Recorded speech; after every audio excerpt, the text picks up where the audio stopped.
2 Reis, capítulo 4, a partir do verso 1. Vamos ler, amém? Amém. Eu não senti firmeza no seu amém. Pode ser melhor? Amém? Então vamos, a partir do verso 1. Certo dia, a viúva de um dos membros do grupo de profetas foi pedir ajuda a Eliseu.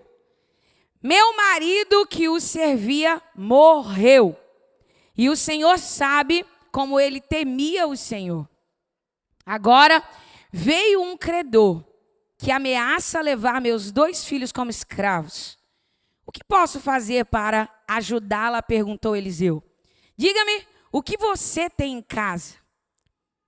Não tenho nada, exceto uma vasilha de azeite, respondeu ela. Então Eliseu disse, tome emprestadas muitas vasilhas de seus amigos e vizinhos, quantas conseguir. Depois, entre em casa com seus filhos e feche a porta. Derrame nas vasilhas o azeite que você tem e separe-as quando estiver cheias. A viúva seguiu as instruções do profeta Eliseu e seus filhos traziam vasilhas e ela as enchia. Logo, todas estavam cheias até a borda. Traga mais uma vasilha, disse ela a um dos filhos. Acabaram as vasilhas, respondeu ele, e o azeite parou de correr. Quando ela contou ao homem de Deus o que havia acontecido, ele disse, agora venda o azeite, pague as suas dívidas, você e seus filhos poderão viver do que sobrar. Dá um glória a Deus aí no seu lugar. Aleluia! Você já levantou a Bíblia, eu quero ver, como diz o pastor, a galera da nata, levanta o caderno, a galera da nata, cadê? O povo que anota, que escreve. Pois é um segredo, você que está visitando, a gente sempre incentiva os irmãos a trazerem os cadernos para anotarem a palavra, o fluir do Espírito Santo, porque quem anota sempre tem. Se você não anota, passa 2 dias, você já não lembra nada mais do sermão que foi ministrado, ok? Então, sempre traga o seu caderninho para você anotar a palavra, aquilo que Deus falar no seu coração. Você vai levar essa palavra para a sua semana. Você pode dar um glória a Deus? Sente no seu lugar com muita alegria. Graças a Deus. Queridos, eu vou ministrar hoje aqui uma outra parte da série Juntos Somos mais fortes? Melhores ou mais fortes também. Juntos somos melhores. Hoje vai ser com esse texto, né? Texto diferente. E hoje eu vou falar sobre as vasilhas do milagre. Relacionamentos que sustentam o azeite. Eita glória! Relacionamentos que sustentam o azeite. Então nós estamos dentro da série de relacionamentos. O milagre aqui das vasilhas, de 2 Reis 4, do 1 até o 6. Uma palavra que marca muito aqui, dentro desse texto que nós acabamos de ler, que o profeta diz, a viúva vá pedir emprestadas vasilhas a todos os seus vizinhos, mas peça muitas. Vamos repetir essa declaração. Vá pedir emprestadas. Não, gente, parece que vocês não almoçaram, parece que eu não sei o que está acontecendo, mas eu quero ouvir a energia, a força de um povo abençoado, o exército santo do Senhor. Eu preciso ouvir com mais força a sua voz. Diga, vá pedir emprestadas vasilhas a todos os seus vizinhos. Mas você vai falar com voz de profeta agora, mas peça muitas. Eita glória, peça muitas. Entenda isso, você que é da CA de Palavra Viva, você já sabe que nós temos como hábito essa palavra, esse princípio sobre relacionamentos que nós falamos que Deus não nos criou para vivermos sozinhos. Deus não te criou para viver sozinho e isolado. Entenda que comunhão é a estratégia de Deus, isolamento é a estratégia do diabo. Vocês estão comigo? Comunhão é a estratégia de Deus. Isolamento é a estratégia do diabo. Na comunhão, Deus multiplica o azeite, Deus faz milagre na sua vida, Deus te sara, Deus te levanta, Deus acrescenta coisas à sua vida. No isolamento, Satanás te mata.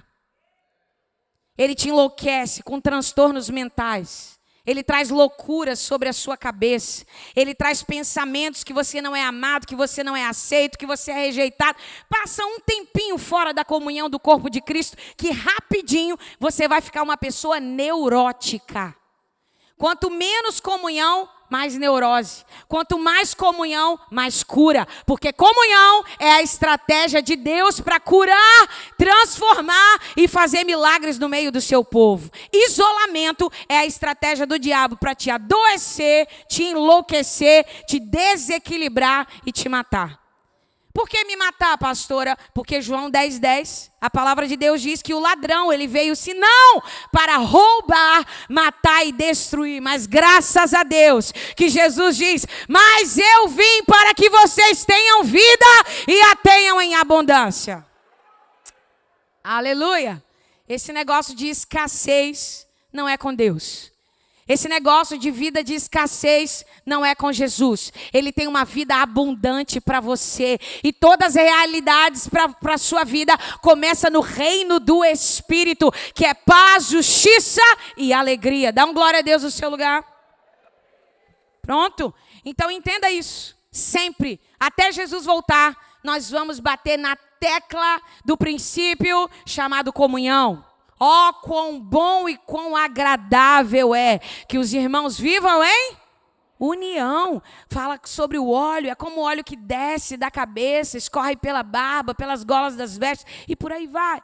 E desce sobre todo o corpo. Entenda isso, a comunhão, ela destila, ela exala, ela manifesta a unção do Espírito Santo, a unção do cabeça que é Cristo sobre o seu corpo, que é a igreja. Na comunhão você prova de curas, você prova de manifestações espirituais exclusivas para o corpo de Cristo. Sozinho a gente não experimenta do descer da unção do Espírito Santo. Há uma unção específica liberada para o corpo de Cristo. Há curas liberadas, há um ambiente onde, quando Deus é clamado pelo seu povo, na Assembleia dos Santos, há uma unção do Espírito Santo específica sobre o povo, específica sobre a igreja de Cristo. Unção essa que no isolamento você não vai provar dela. Então, querido, querida, nunca entre pela vereda da solidão. Solitude, você sabe que todo mundo precisa dela. Solitude é diferente de solidão. Solitude é o seu momento. Solidão é a estratégia de Satanás, que é o isolamento. E no isolamento ele te mata. Nós somos um corpo, nós somos a igreja do Deus vivo na terra. Nós cantamos isso, não cantamos? Cante comigo bem bonito. Somos corpo, assim bem ajustados, totalmente ligados, unidos, vivendo em amor, uma família, sem qualquer falsidade, vivendo a verdade. Diga. Aleluia, a glória do Senhor, vivendo um compromisso do grande amor de Cristo. Eu preciso de ti, querido irmão, precioso és para mim. Querido irmão, glória a Deus por isso. Aleluia, nós somos uma família. E eu sei que há uma romantização de igreja, né? Há uma romantização. As famílias da Cleibon, que aparecem tão bonitinho, tão arrumadinho. Os meninos nem desobedecem, nem gripam, nem tem nada. Na internet há uma perfeição. Até nas fotos também da família biológica. E aí da família espiritual também há fotos que mostram uma perfeição. Mas a gente sabe que perfeição não existe. Não existe perfeição na família biológica, não existe perfeição na igreja.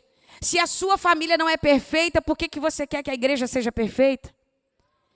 Se na sua família você sabe que o negócio lá é bonito, aleluia. Por que você quer chegar na igreja e ter uma visão de uma igreja romantizada, perfeita? Essa imagem só existe nas câmeras, nas redes sociais. Mas nos relacionamentos existem ajustes a serem feitos. Na família biológica tem conversa, tem que sentar, tem que conversar, tem que acertar os pontos. Na família espiritual tem que sentar, tem que conversar, tem que acertar os pontos. Na sua casa seu filho não faz o que ele quer. Na casa de Deus, você não faz o que você quer. Famílias precisam sentar e acertar aquilo que está desalinhado.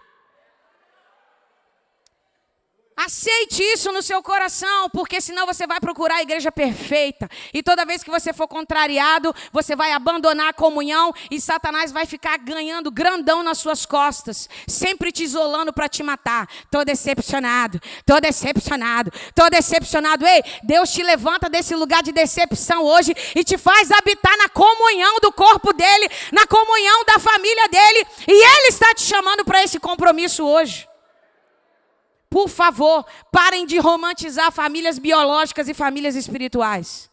Por favor, em nome do Senhor Jesus Cristo, não abandone a comunhão, porque é na comunhão que Deus te transforma. Você não precisa manifestar fruto do Espírito assistindo Netflix na sua casa, mas em relacionamento, na comunhão dos santos, sim. Vamos manifestar domínio próprio e não demônio próprio, senhoras e senhores. Vamos manifestar a paciência. Dá um glória a Deus quem está entendendo. Amabilidade, bondade, fidelidade, domínio próprio. Aleluia. Assistindo Netflix, ninguém precisa de paciência. Ninguém precisa ser aperfeiçoado na vida cristã no isolamento. Ninguém. Mas é na comunhão que Deus faz uma obra maravilhosa na nossa vida. Eu tenho certeza que depois que você conheceu pessoas, a sua vida melhorou. Olha para a pessoa que está do seu lado e fala, depois que eu te conheci, minha vida melhorou. Fala. Eita! É para falar, tem uns que dizem assim.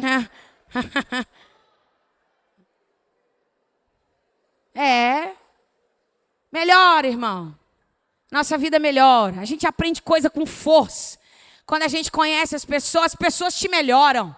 Ei, ai, porque tem gente que é fofoqueiro, porque tem gente que é não sei o quê. Ei, mas tem gente que é gente de Deus. Tem gente que te melhora, tem gente que te levanta. Tem gente que é vaso de honra de Deus para te abençoar, para te levantar, para te tirar do lugar de doença, de isolamento, de mimimi e curar a tua alma. Aleluia.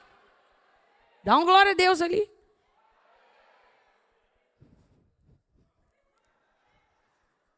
Peguei o paletó. Eita glória. Na comunhão, nós melhoramos. No isolamento, a gente só piora. Ah, mas fica unhaca. Mas fica... Ei. Tem dia que eu tô sozinha demais. Eu falo assim, Deus, eu não tô me aguentando. Por favor, Deus, em nome de Deus, eu nunca te pedi nada. Tá entendendo? Isolamento, gente, não traz nada que presta para a sua vida. Mas na comunhão a gente cresce. Deus não te criou para viver sozinho. Seja um profeta na vida dessa pessoa que está fingindo que não é com ela. E fala assim, Deus não te criou para viver sozinho. Eita glória. Deus não te criou para viver sozinho. Nós temos aqui, queridos, a história da viúva. A história da viúva de um dos discípulos do profeta. E essa história começa com uma mulher em crise. Quantas aqui já conheceram mulheres em crise? Eita, quantos aqui já passaram por crise? Isso inclui os homens também, o resto está mentindo? Quantos aqui já passaram por crises? Irmão, todo mundo aqui já passou por uma crise. Então essa história que nós lemos, da viúva, de um dos discípulos do profeta Eliseu, começa com essa pessoa em crise. A viúva em crise. O marido dela estava morto. Ela estava o quê? Endividada. Além de perder o marido, ainda ficou toda endividada. Que marido, hein? Meu Deus do céu. Vamos abrir umas aspas, uns parênteses aqui. E que em nome de Jesus. Para de fazer dívida, homem, para não deixar dívida para sua família. Para de fazer dívida, mulher, para não deixar dívida para sua família. Eita Deus, tem misericórdia. O cara morreu e ainda deixou a mulher a ver navios ainda toda endividada. E aí o que aconteceu na história? O credor estava prestes a levar os filhos da viúva como escravo para pagar a... Imagina se, meu Deus. Meu Deus. Não tinha Serasa não, gente. O Serasa eram os filhos mesmo. Você vai ter que me dar seus filhos para ser escravo aí, ó, de garantia. Meu Deus do céu, só o Senhor para ter misericórdia. Então o credor estava prévio, Serasa foi buscar os filhos da mulher para ser escravo. E aí ela chega diante do profeta e vai e apresenta a necessidade. E o profeta faz essa pergunta: diga-me o que você tem em casa. Que pergunta linda. Mas eu quero voltar um pouco na crise aqui. Gente, todos nós já passamos por crise. Todos nós em algum momento, ou estamos, alguém pode estar nesse momento vivendo algum tipo de crise. Crise na saúde, crise nas emoções, crise no casamento, crise financeira. Todo mundo já passou ou está passando por alguma crise. Mas o Senhor, pelo poder do Espírito Santo e da sua palavra, Ele está te perguntando: o que você tem em casa? O que você tem na sua vida? E você tem respondido ao Senhor ao longo dos tempos: tua serva, teu servo não tem nada, além de uma vasilha de azeite.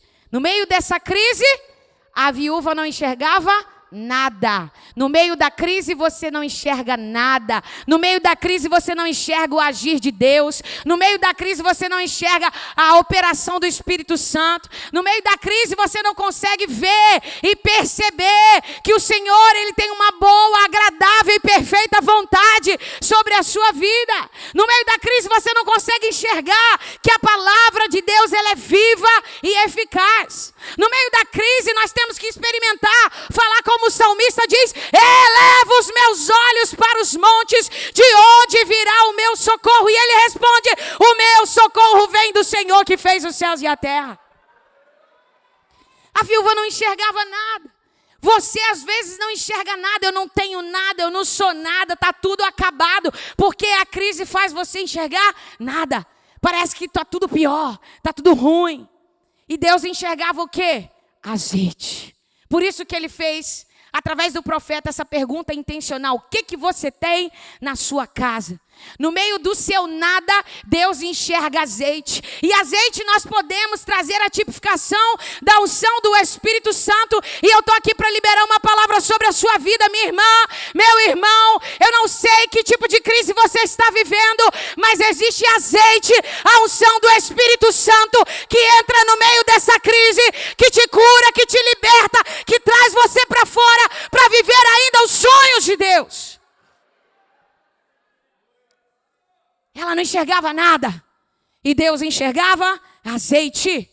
Ela enxergava a escassez. Porque se tem uma coisa que a crise faz, é nos fazer enxergar apenas a escassez. Apenas o que falta. Apenas o que falta. Estou no meio de uma crise. Me falta tudo. Me falta tudo. Me falta tudo. Ela não enxergava nada. Ela enxergava escassez. E Deus estava enxergando possibilidade. Se tem azeite, tem possibilidade. Se tem unção do Espírito, tem possibilidade de milagre, de uma mudança, de uma virada de chave na sua vida. Aleluia! Recebe essa palavra, meu irmão. Recebe essa palavra. A unção do Espírito Santo. O azeite não pode acabar na tua vida. O que você está enxergando ao seu redor? Uma das coisas que nós ensinamos sempre aqui: tenha um coração grato. Princípio da palavra. Tenha um coração grato. Porque quando você não pratica a gratidão, meu irmão, minha irmã, na tua vida, você não consegue enxergar aquilo que você tem.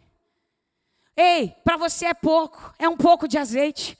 Mas Deus pode fazer tanta coisa, tanta multiplicação através do seu pouco. Deus é especialista em pegar o seu pouco, às vezes pegar o seu nada e trazer grande multiplicação. Comece a praticar a gratidão. Comece a se levantar todas as manhãs e agradecer. A gratidão produz multiplicação na tua vida. A murmuração só traz escassez. E Deus está te dizendo nessa noite, não murmura. A murmuração vai fazer os seus recursos serem escassos. Mas a gratidão faz Deus pegar o pouco que você tem e transformar em muito.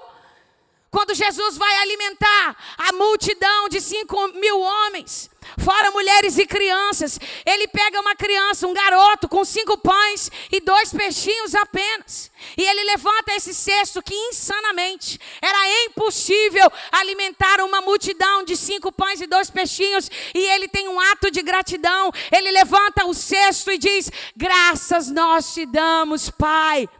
E ele agradece, e em seguida pede aos discípulos que repartam aqueles 5 pães e 2 peixinhos para 5.000 homens, fora mulheres e crianças. E pasmem, depois de toda a multiplicação, depois de servir toda a multidão, ainda sobraram 12 cestos lotados, 12 cestos cheios. A gratidão produz multiplicação, a oração de gratidão produz a multiplicação de Deus na sua vida. Gratidão produz milagres. Não deixe a sua crise fazer com que o seu coração fique só murmurando. Mas esse emprego miserável. É porque... Não reclame. Adore. Agradeça. É pouco. Bem, mas esse pouco aí está sendo milagre na sua vida. Mas aquele emprego, mas aquelas pessoas. Mas, está sendo milagre na sua vida. Agradeça. No meio da escassez, no meio da dificuldade, no meio da crise, a mulher só enxergava escassez e Deus estava enxergando possibilidade. E existe algo muito interessante nessa história, que o milagre não aconteceria apenas dentro da casa daquela viúva. Fala para a pessoa que está do seu lado, o milagre não vai acontecer só na sua casa. Fala para outra pessoa, o milagre não vai acontecer só na sua casa. Isso. O milagre não ia acontecer só na casa daquela mulher. O profeta Eliseu manda que ela vá até os vizinhos e peça muitas vasilhas emprestadas. Não poucas, mas muitas vasilhas. Ou seja, o milagre que Deus faria na casa dessa viúva ia envolver pessoas que estavam do lado de fora da casa dela. O milagre de Deus na sua vida não vai envolver só você e os da sua casa. Vai envolver pessoas que estão fora da sua casa também. Isso nos ensina, meu irmão, minha irmã, uma verdade poderosa, e eu vou falar 3 vezes. Deus pode colocar azeite dentro de você, mas talvez coloque vasilhas nas mãos de outras pessoas. Deus pode colocar azeite dentro de você, mas talvez coloque as vasilhas nas mãos de outras pessoas. Deus pode colocar azeite dentro de você, mas talvez coloque as vasilhas nas mãos de outras pessoas. Deus te fez para relacionamentos. Deus não te fez para caminhar sozinho. Você precisa de Deus, mas você precisa também das pessoas. Nós precisamos de Deus, mas nós também precisamos das pessoas. Essa é uma lição central que Deus coloca nessa história. Deus podia fazer tudo sozinho. Deus podia fazer toda a multiplicação sem ela precisar de ninguém. Agora, nós precisamos entender, nós estamos numa geração muito egoísta, muito cada um por si e Deus por todos. E nos tempos passados, o pastor Bruno já dizia aqui, onde cada um é por si, Deus não pode ser por todos. Então nós precisamos, irmãos, entender isso, que Deus coloca azeite. Deus traz multiplicação, sim, mas existem vasilhas nas mãos de outras pessoas. E isso acontece, por que Deus faz isso, pastora? Para quebrar o nosso orgulho. Para quebrar a nossa altivez. Nós precisamos das pessoas. As pessoas são fontes de bênção em nossas vidas. As pessoas são canais de bênçãos em nossas vidas. Você pode ir aonde você quiser, você pode ganhar quanto você quiser, você pode fazer o que você quiser, mas, meu irmão, nada substitui um abraço cheio do Espírito Santo, nada substitui uma palavra de encorajamento, alguém que te levanta, alguém que fala alguma coisa, alguém que te chacoalha, alguém que tira você de um lugar de crise, alguém que é usado pelo Espírito Santo para trazer uma palavra de encorajamento e tirar você das cavernas escuras, dos lugares escuros, onde a sua alma insiste em entrar. Tem coisas que o dinheiro não pode comprar. Dinheiro não compra relacionamentos. Relacionamentos é princípio do reino, do coração de Deus. E Deus, o coração de Deus pulsa por relacionamentos saudáveis. Dá um glória a Deus no seu lugar. Nós precisamos de Deus, mas também precisamos das pessoas. Eu quero que você fale isso em voz alta. Eu preciso de Deus, mas eu preciso das pessoas. Até se sentir um gosto de vinagre assim. Não, preciso das pessoas. Ô dificuldade que a gente tem. Imagina o milagre da mulher. Ia passar por ela pedir. Não, era emprestado. Acabando aqui. Milagre da mulher, da viúva, passava por ela pedir. Tapaué emprestada. Imagina você, para viver uma grande multiplicação, um grande milagre de Deus. Deus chegar para você e dizer: vai pedir as tapaué das vizinhas emprestadas. Aí você fala: mas agora que eu xinguei a vizinha, agora que eu... Ai, pastor, eu arrumei um problema com a vizinha agora. Irmão, intencionalmente, nós temos que ser bons vizinhos. Você é um bom vizinho?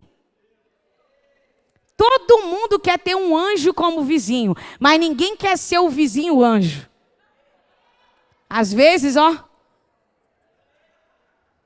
queima ele, Jeová. Tá entendendo? Se chega um profeta Eliseu hoje.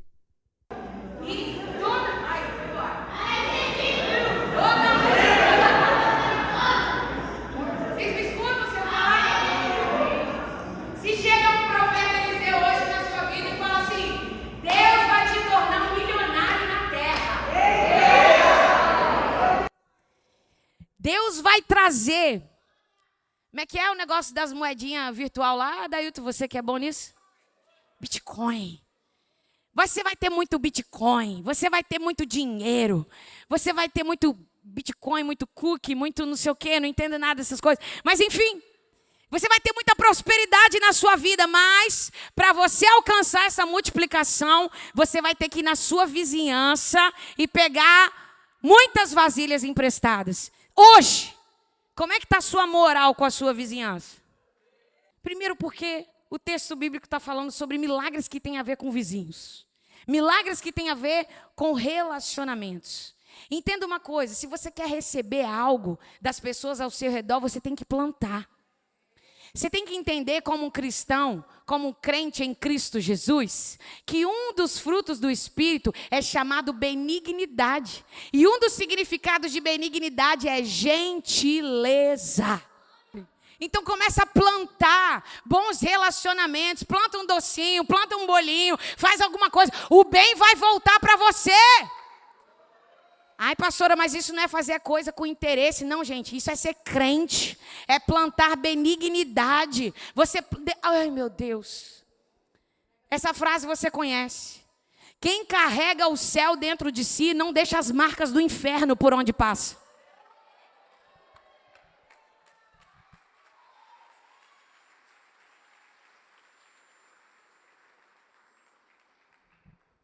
Precisamos manifestar o céu onde Deus nos plantou. Lá no seu apartamento, lá na sua casa, na vizinhança. Seja Cristo para aquelas pessoas. Ah, mas é muito endemoniado, pastor. Ei, mas o endemoniado desendemonia também. Pensa no gadareno. Não tinha ninguém mais endemoniado que o gadareno. O cara doidaraço, vivia nas covas lá. Igual um maluco, igual um The Walking Dead. Jesus entrou na vida do camarada, depois ninguém reconheceu mais. Aonde Jesus entra, a transformação entra. Onde Jesus entra, a libertação entra. E adivinha? Jesus vai usar você para libertar alguns gadarenos que moram perto de você. Ninguém quer ser crente nessa hora. Oh, meu Deus. Está entendendo? Então plante. Se você precisar de socorro, se você precisar de ajuda, se você precisar de um milagre, de algum tipo de manifestação de milagre, como é que está a sua moral com as pessoas ao seu redor? Plante. Deus não te criou para caminhar sozinho. Você é uma resposta do céu no CEP que Deus te colocou. Você não mora nesse endereço à toa. Eu não estou falando para você se intrometer na vida das pessoas. Porque aí é outro problema também. E aí Provérbios já vem aconselhando a gente. Não fique muito tempo na casa do seu vizinho, porque ele vai enjoar de você. Então a Bíblia é equilibrada. Mas e aí? Deus não nos cria para andar sozinhos? Deus conta com a gente para que Jesus seja apresentado para as pessoas? Deus quer manifestar multiplicações? E se Deus quer usar um vizinho para ser um libertador na sua vida de alguma área? Você não sabe. Então plante bons relacionamentos. Deus pode colocar o azeite dentro de você, mas talvez coloque vasilhas nas mãos de outras pessoas. Por que Deus faz isso? Para quebrar o nosso orgulho, a nossa autossuficiência. O nosso desejo de ficar sozinho. Desde o Éden, a gente vem se afastando. A gente vem se isolando. Se afastando de Deus, se afastando das pessoas. É claro, quando o pecado entra, a gente já começa a ver um distanciamento de Deus que o pecado causou entre Deus e o homem. Agora Adão e Eva entram em crise. Por que acontece isso? Por causa do pecado. O pecado vem distanciando o homem de Deus desde o Éden e distanciando o homem do homem, as pessoas das pessoas. Mas Cristo em nós, a esperança da glória. O sangue de Jesus nos une, nos purifica, nos transforma, nos faz ser uma bênção nessa geração. Precisamos uns dos outros. Juntos nós somos melhores. Relacionamentos, meu irmão, minha irmã, são parte da estratégia de Deus. Eliseu, ele poderia simplesmente ter mandado Deus multiplicar o azeite, mas ele manda a mulher procurar os vizinhos. Por quê? Porque Deus estava mostrando para ela que ela não ia vencer aquela crise sozinha. Deus está te dizendo hoje, você não vai vencer essa crise sozinho. Você não vai vencer essa crise sozinha. Há um operar de Deus da comunhão, há um operar de Deus nos relacionamentos. Talvez no meio da sua crise Deus está mandando socorro. E você não. É igual a história do rapaz que estava numa ilha e a maré começou a encher e começou a subir. E aí vem um helicóptero. Ele começa a orar e dizer, Deus me salva. Deus, eu vou morrer. Deus me salva. Aí passa um helicóptero e o rapaz fala, ei, vem, sobe. Ei, você vai morrer. Aí ele, não, obrigado. Pode ir, Deus vai me salvar. E aí vai embora o helicóptero. Aí vem um barquinho. Ei, amigão, a maré está subindo, você vai morrer. Não, pode ir, amigo, obrigado, Deus vai me salvar. E aí o cara vai, a maré sobe, ele morre, chega no céu e fala, como assim, Deus? Eu orei pedindo o Senhor para me salvar. Aí Deus, pois é, animal. Não, Deus não falou isso. Se fosse eu falaria, pois é, meu filho. Eu mandei um helicóptero, eu mandei um barco, você não entendeu o sinal. Deus está enviando pessoas como resposta no meio da sua crise e você não está entendendo o sinal. Deus é um Deus de relacionamentos e você não vence crise sozinho, você vence crise junto com as pessoas. Precisamos uns dos outros. Se você entende, dá um glória a Deus.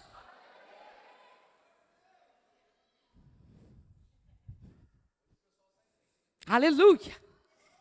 É forte.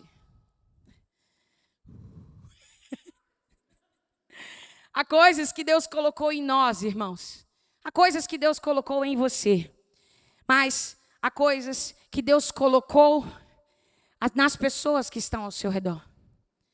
Há milagres, há dons, há recursos que Deus colocou em você, colocou na sua vida. Mas existem outros que Deus colocou nas pessoas que estão perto de você. Quebre a autossuficiência. Ouça e entenda a ajuda de Deus através de pessoas. Mas pessoas machucam, mas pessoas curam também. Pessoas são canais de bênção. Relacionamentos transformam, relacionamentos curam. Deus é um Deus que investe em relacionamentos saudáveis. Relacionamentos saudáveis são capazes de curar o teu coração. Dá uma glória a Deus. Então isso é relacionamento. Você precisar do outro. Você não ser autossuficiente. Isso é relacionamento. Deus criou a gente sim com algumas faltas, para que a gente possa precisar do outro. Ninguém tem tudo. Ninguém é absoluto para que a gente possa precisar das pessoas. Precisamos aprender que nós não carregamos tudo sozinho. Nós precisamos reconhecer que não existe exército de um homem só. Não existe exército de uma mulher só. Nós precisamos das pessoas. Precisamos reconhecer isso. Há momentos que você vai precisar ser forte para alguém. Momentos que você vai ser os braços ou as pernas de alguém. Há momentos que você vai permitir que alguém seja forte por você. Em algum momento, você vai se permitir receber uma palavra de ânimo, uma palavra de consolo. A Bíblia fala sobre dar suporte, né?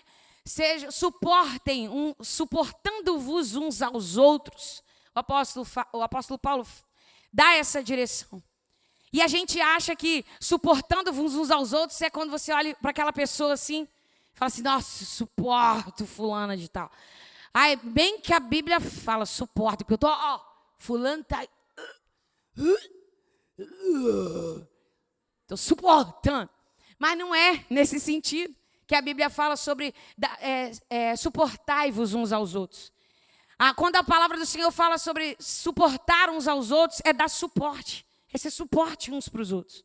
E eu me lembro uma vez que eu e o pastor Bruno, nós estávamos atravessando a cidade, passamos na frente da Assembleia Legislativa para poder dar aula em Cariacica, num dos seminários que nós ministramos.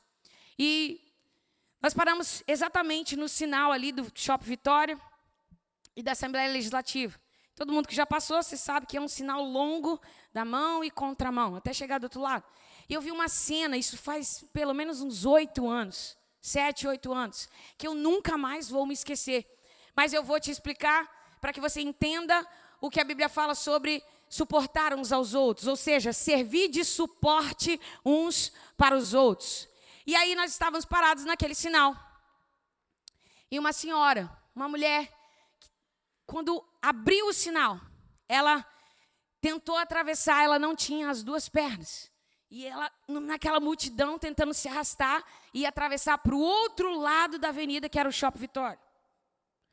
E aí, eu lembro de claramente ver um rapaz indo agitado, super agitado, foi até o meio da faixa.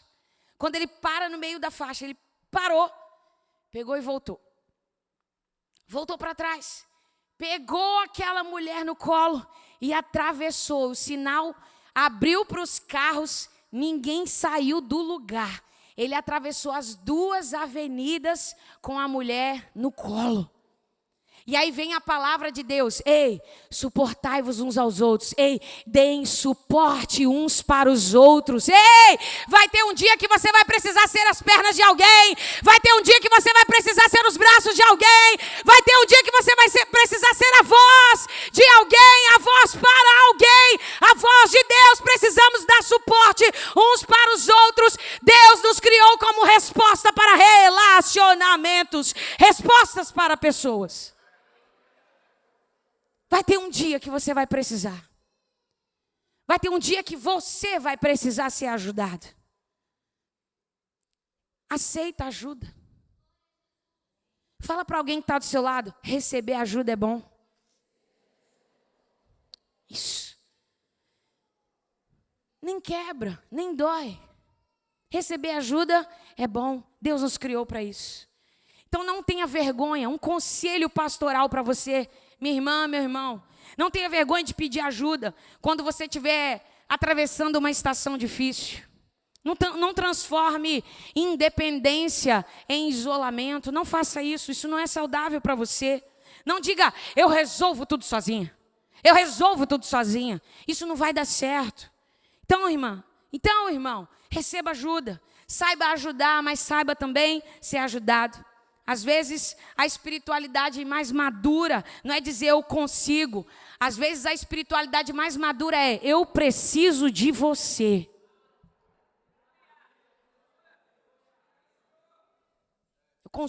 Eu consigo. Não, irmão. Vai ter momento que a sua manifestação de maturidade espiritual é eu preciso de você. Eu preciso da sua ajuda. Ei, eu preciso da sua intercessão. Eu preciso da sua força. Tem muitas mulheres aqui na igreja que vêm me abraçar. Ai, pastora. Eu falo, minha irmã, você está orando por mim? Você sabe que eu preciso da sua ajuda em oração? Não, a pastora. Para com isso, irmão. Não existe a quarta pessoa da Trindade. Não existe o semideus. A cadeira de subdeus. Não tem isso, não. Todos nós temos o Espírito Santo de Deus, mas todos nós atravessamos batalhas, crises, dores na vida, e nós precisamos da intercessão de alguém, da ajuda de alguém, do abraço de alguém, da palavra de alguém. Seja uma bênção para alguém, mas também deixa alguém ser uma bênção na sua vida. Quebra esse orgulho espiritual. Diga, eu preciso de você. Eclesiastes 4:9, a Bíblia diz, melhor serem dois do que um só. Melhor ser dois do que um. Gálatas 6, verso 2 diz, levem os fardos pesados uns dos outros. Levem os fardos pesados uns dos outros.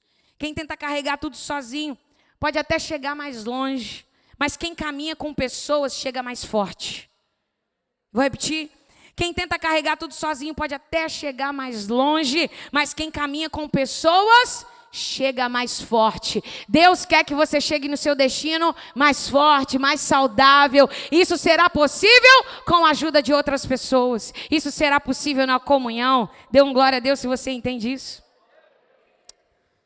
Então, relacionamentos é parte da estratégia de Deus. Em segundo lugar, o milagre que essa viúva vai viver exigiu que ela abrisse a porta para os vizinhos.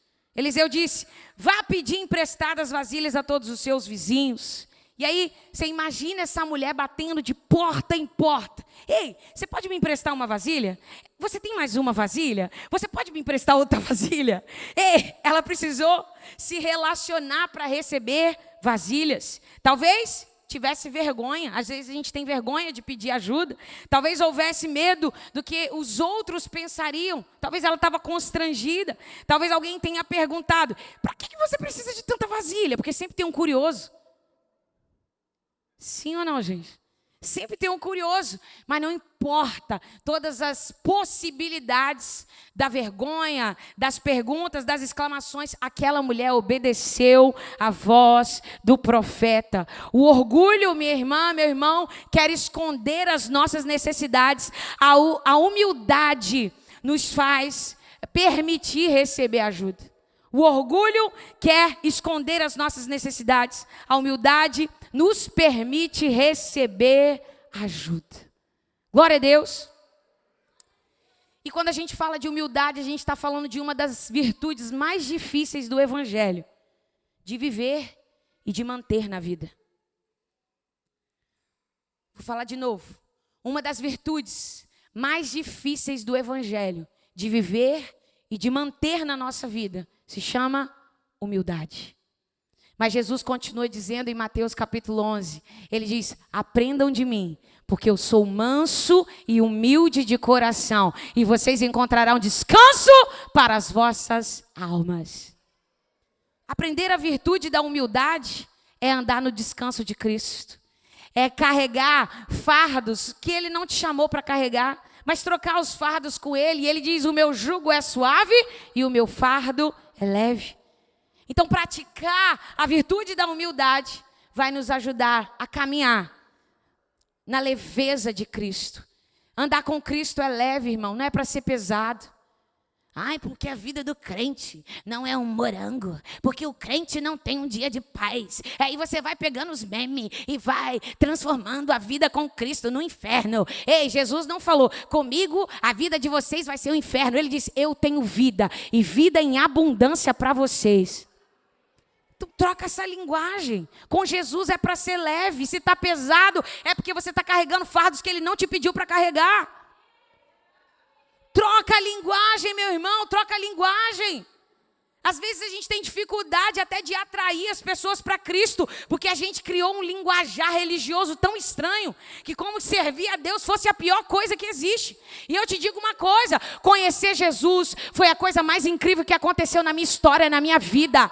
Eu era uma pessoa oca, vazia, sozinha, solitária. Eu achava que eram as coisas que eu conquistava que ia me dar moral, que ia me encher, que ia me preencher, mas nada disso me preencheu. Quem me preencheu por completo, o nome dele é Jesus Cristo, e não tem nada melhor do que caminhar com Jesus nessa terra.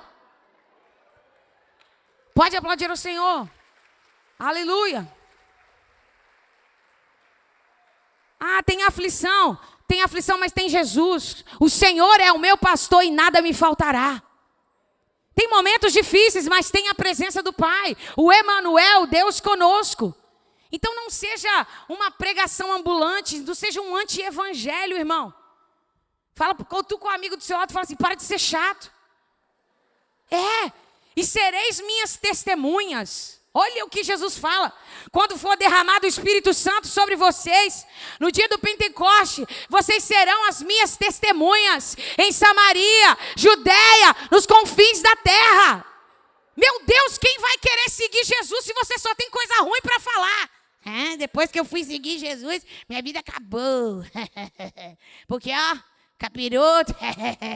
Rapaz, servir a Jesus é leve. Jesus transforma os nossos valores, Ele muda a nossa história. A gente estava indo para um caminho chamado inferno, e agora nós estamos trilhando o caminho chamado Jesus, caminho, a verdade e a vida. Nós estamos indo para o céu. Isso tem que alegrar o nosso coração. O seu destino eterno foi alterado pelo sangue de Jesus. Que a alegria da salvação encha o seu coração nessa noite. Aleluia. Então ajude as pessoas a mudar essa mentalidade também. Precisamos de mudar a mentalidade. Precisamos nos relacionar saudavelmente uns com os outros. A família sendo destruídas porque ninguém consegue conversar. Relacionamentos sendo desmoronados porque ninguém consegue conversar. Existem amizades terminando porque ninguém consegue pedir perdão. Irmão, eu vim na Santa Ceia aqui pedir perdão para algumas pessoas no microfone. Parece que foi o apocalipse. Nossa! Gente, isso não é para ser nossa, não. Isso é para fazer parte da nossa vida. O perdão tem que ser o estilo de vida do cristão. Sem perdão não tem relacionamento curado. Sem perdão não tem relacionamento saudável. Não é para ser o apocalipse. Tudo bem, eu recebi as palavras de encorajamento, de carinho. Poxa, pastor, tocou meu coração, mudou minha vida. Não sei o que, legal. Mas, irmão, isso não é para ser chocante. Isso é para ser natural na vida de um cristão. Não, vou deixar minha família acabar porque eu não quero pedir perdão. Eu vou deixar meus... Não, eu prefiro mudar de cidade, eu prefiro mudar de país, eu prefiro mudar de nome do que reconhecer, pedir perdão. Não, irmão. O perdão é a base da sustentação de todo relacionamento saudável. Relacionamento saudável tem que ter manifestação de perdão. Perdoa os nossos pecados, assim como nós perdoamos aqueles que nos têm ofendido. Mateus capítulo 6, a oração do Pai Nosso, que o próprio Cristo nos ensina. Há pessoas adoecendo emocionalmente porque não conseguem compartilhar as suas cargas. Relacionamento saudável não é ausência de necessidade, é liberdade de reconhecer que nós precisamos uns dos outros. A vida cristã, ela jamais foi projetada para ser vivida no isolamento. Nós somos corpo. Quando uma parte do corpo de Cristo sofre, todo o corpo sente. Quando uma parte é fortalecida, todo o corpo de Cristo é fortalecido. Não feche as portas que Deus, meu irmão, está usando para colocar pessoas na sua vida. Valorize as pessoas, procure as pessoas, converse, peça perdão, libere perdão, ame, sirva. Deus está nesse negócio. Honre as pessoas, se aproxime das pessoas. Para de levantar os muros, vamos começar a ser construtores de pontes. Deus te chama para ser um edificador, um construtor de pontes. Para de levantar o muro da separação. Derruba esse muro do isolamento e construa pontes. Deixa as pessoas chegarem até você. Chegue até as pessoas. Muitas vezes, uma resposta de oração vai vir embrulhado em forma de gente para você. Eu vou repetir isso. Muitas respostas de oração que você espera de Deus vai vir embrulhado em formato de gente para você. Gente que Deus vai colocar perto de você. Não, glória a Deus, foi muito ruim. Muitas das suas respostas de orações virão embrulhadas em formato de gente. Deus vai colocar pessoas como resposta de oração na sua vida. Isso. A cada nova estação que Deus tem para você, Ele tem uma pessoa para te apresentar. A cada novo de Deus na sua vida, Ele traz novas pessoas para a sua vida. Saiba entender, saiba discernir. Ah, mas eu estou agarrada na Mariazinha que foi. É porque ela levou toda a minha alma. Ei, para com esse relacionamento tóxico. Para com essa dependência emocional infernal do outro. Você não nasceu grudado no outro. Porque esse é o outro polo, o outro de desequilíbrio da coisa. Relacionamentos, mas não relacionamentos tóxicos. Consegue entender? Então é porque foi embora, é porque deixa aí em nome de Jesus. Aprenda a celebrar as partidas, porque senão você não vai entender as chegadas de Deus, aqueles que Ele está enviando para a sua vida nessa estação. Tem gente que foi para te ajudar num período, foi a resposta num período, mas não é mais. Não quer ser, deixa aí. Ah, mas agora alimentou minha carne, agora o amém ficou legal, pastor, agora... Não estou falando, não é uma pregação de vingança, mas é de maturidade. Existem pessoas que não sabem celebrar o novo de Deus, porque estão agarrados em relacionamentos tóxicos, velhos, mesas antigas, que Deus está te removendo. Toma cuidado, irmão. É, isso mesmo. Então existem pessoas que sim, é crente, tem nome de crente, mas às vezes é boca do diabo, boca do cão, que só vai atrasar o propósito de Deus na sua vida. Ah, o que eu tenho que fazer, pastora? Perdoe, mas não compartilhe o seu coração, as suas emoções. A gente tem que ter maturidade para ter relacionamentos saudáveis. Saiba celebrar as chegadas e celebrar algumas partidas. Tem gente que não quer ficar, deixa aí. Você está entendendo, irmão? Deixa aí. Ah, eu estou falando de casamento? Não. Vai ficar casado até Jesus voltar. Para de palhaçada. Leva, Deus, agora. Esse marido terrível. Ai, Deus está falando. Para de palhaçada. Você fez uma aliança eterna aí com essa pessoa. Vai, cutuca ela aí e fala assim, até que a morte separe. Fala, para de palhaçada. Falando de casamento, não. O gabinete te espera. Isso daí é outro assunto. Isso é outra conversa, outra pregação. O pastor Bruno vai fazer para vocês. É sábado. Ah? Quantos casais aqui vão estar aqui sábado? Vai ter um azeite diferente aqui para os casais. Ah, mas eu vou faltar. Não te atendo nunca mais no gabinete. Não preciso de palavra, eu quero comer pipoca na pracinha. Aí quando vim, me ajuda, eu vou comer pipoca. Vem pro culto. Em terceiro lugar, quanto mais vasilhas havia, mais azeite podia ser derramado. Essa é uma parte impressionante dessa história. A mulher, ela entrou em casa, fechou a porta, começou a derramar o azeite. Uma vasilha encheu, depois outra vasilha encheu, depois a outra. E assim foi. E o azeite continuava fluindo. Até que, um momento, a mulher diz, traga-me mais uma. O filho dela respondeu, já acabaram. E aí o texto diz, então o azeite parou de correr. O azeite Não acabou porque Deus perdeu o poder, porque o azeite, meu irmão, é sempre infinito. O azeite de Deus sempre é infinito. O azeite parou porque não havia mais vasilhas disponíveis. E isso nos ensina algo, um princípio espiritual poderoso. Nós não podemos determinar o tamanho do que Deus quer fazer olhando para apenas aquilo que nós temos na mão. O que vem de Deus é eterno, o que vem de Deus é infinito. Aquele fluir, aquele milagre só acabou quando os produtos, quando aquilo que a mulher tinha, acabou. Quando as vasilhas acabaram, quando os recipientes acabaram, aí o azeite acabou. Então, não tente determinar o tamanho do que Deus pode fazer, olhando apenas para aquilo que você tem nas suas mãos. Dá um glória a Deus no seu lugar.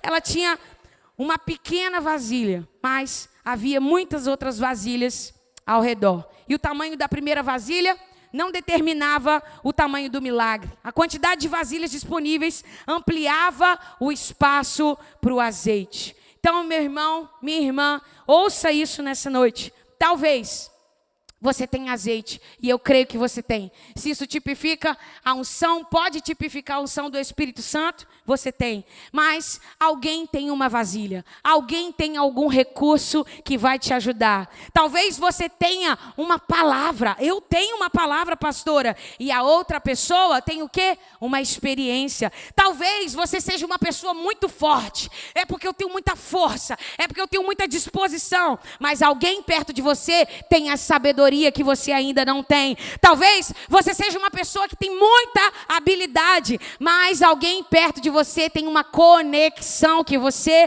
não tem. Talvez você tenha uma semente incrível nas suas mãos, mas alguém bem perto de você tem um terreno para você plantar a semente.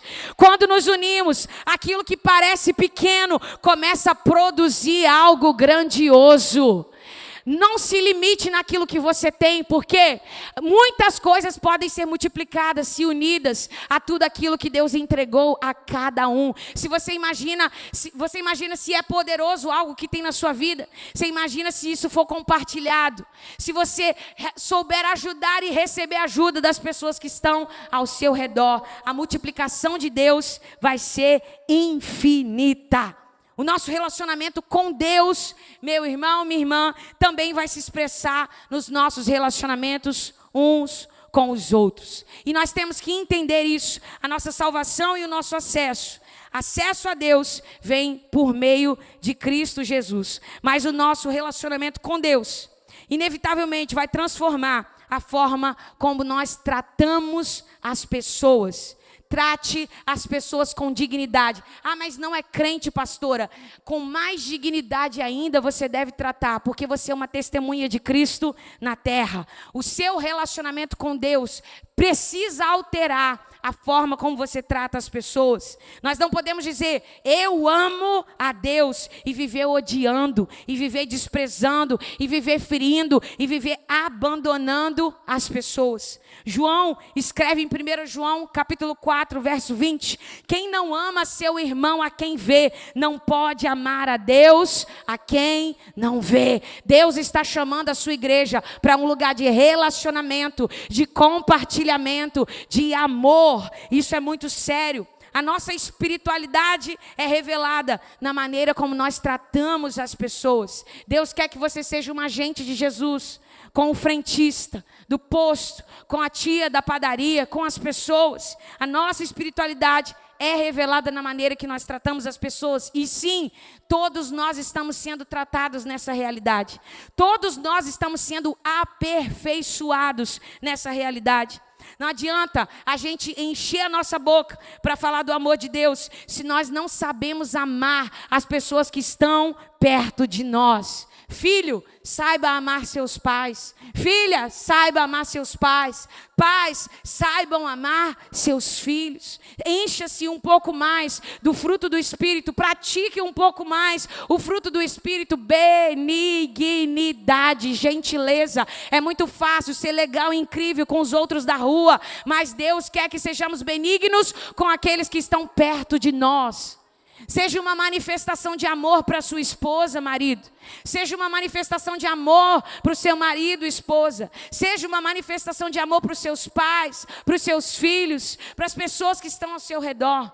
Manifeste esse amor. Enchemos as nossas bocas para falar do amor de Deus, mas pegamos lanças e pedras em nossas mãos para ferir as pessoas. Precisamos repensar esse evangelho. Do que adianta dizer, sou cheio do Espírito Santo e ser vazio de amor? Eu tenho o Espírito Santo, uau, o Espírito Santo me usa, mas não existe nenhuma gota, nenhuma expressão de amor na sua vida. Deus quer que essa realidade seja mudada hoje.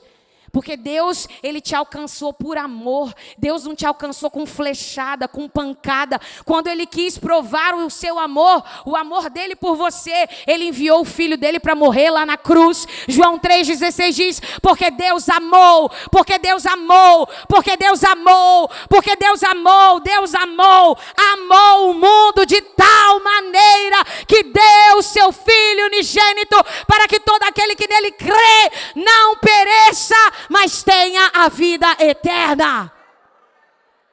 O amor de Deus por mim e por você é provado na cruz do Calvário. Muitas pessoas pedem provas de amor. Fulano não prova que me ama. Fulano não prova que me ama. Deus, Ele provou o seu amor enviando Jesus voluntariamente. Jesus foi um voluntário na cruz. Voluntariamente Ele entregou a sua vida por nós, por amor, para nos resgatar. E Jesus disse em João 13:35, nisto todos conhecerão que vocês são meus discípulos. 2 pontos. Se tiverem amor uns aos outros. Nisto todos conhecerão que vocês são meus discípulos. Se tiverem amor uns aos outros. O discípulo de Jesus é reconhecido pelo amor. O discípulo de Jesus não é reconhecido pelos seus dons, pelas suas habilidades, pela sua oratória, pelo seu dinheiro, pelo seu carro do ano, pelo seu CEP, pela sua profissão, pelos seguidores do Instagram. O discípulo de Jesus, ele é reconhecido pelo amor. Amor é a maior prova de que nós somos filhos de Deus, discípulos do Senhor Jesus Cristo. A palavra discípulo é aluno. Você é aluno de Jesus. E Jesus está ensinando para você e para mim nessa noite. Ame mais, julgue menos. Se você passar o tempo inteiro julgando as pessoas, você não vai conseguir amar as pessoas. E essa foi uma lição que eu compartilhei na mentoria esses dias. Que eu sentei num banco de um restaurante. E eu estava bem atribulada com muitas coisas. Querendo oferecer algumas ovelhas em sacrifício ao Senhor. Podia, Senhor. Só uma. Tem certeza que os sacrifícios acabaram em Jesus? Só aquela. Umas 4. Meu problema estava resolvido. Por favor, nunca te pedi nada. Senhor, o Senhor está vendo aquela boca de caçapa? Está me causando problema. Aquela linguaruda. Aquela outra lá, não tem aquela outra? Só ela. Só as 4. Só as 4. Vamos negociar. E aí do nada eu olho para um banco do meu lado. Estava escrito assim: se você passar o tempo todo julgando as pessoas, você não terá tempo para amá-las.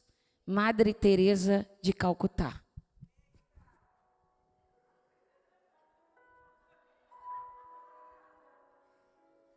A mulher morreu e está falando comigo? Uau! Entendi, eu já entendi. Amar mais.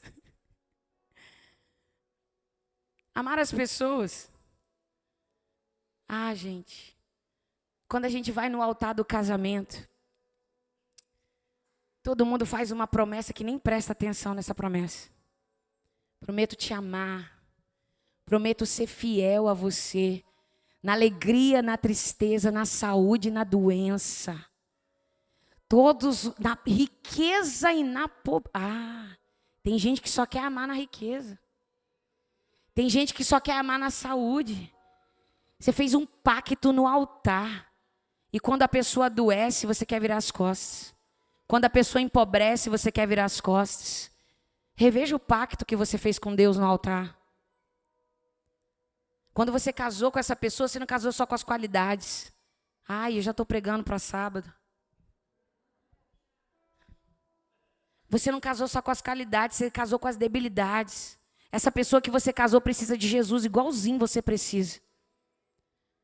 Essa pessoa que você casou também tem crise igualzinho você tem. Jesus é a terceira dobra. Deus é a terceira parte que não se rompe, de um casamento que não se rompe. Nisso, todos conhecerão que são meus discípulos se vocês estiverem amor uns pelos outros. Amar quando tudo vai bem é fácil. Agora, amar quando você descobre que as pessoas não são perfeitas, aí que está a chave do evangelho. Porque Deus te amou, você sendo sujo no pecado. Você estava no pecado. Ele já tinha enviado o filho dele para te resgatar. Eu estava suja. Eu nem conhecia Deus, eu estava renegando o nome de Jesus.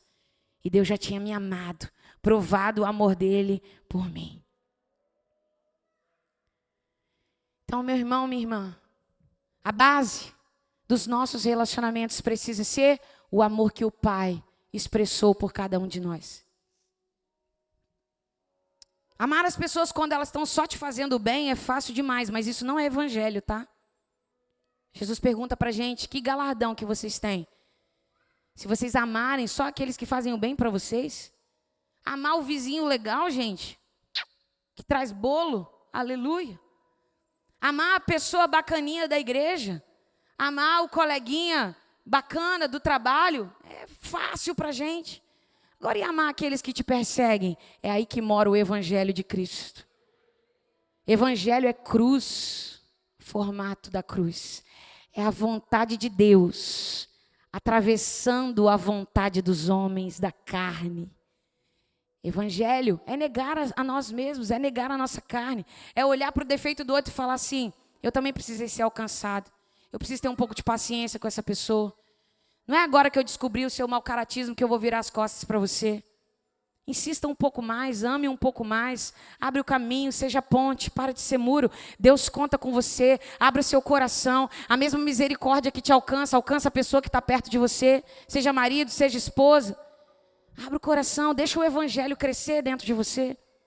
Deixa o verdadeiro amor que te alcançou, que te libertou, que te curou, que te salvou, se manifestar sobre a pessoa que está próxima a você. O evangelho é isso. É fazer aquilo que a nossa carne não quer fazer.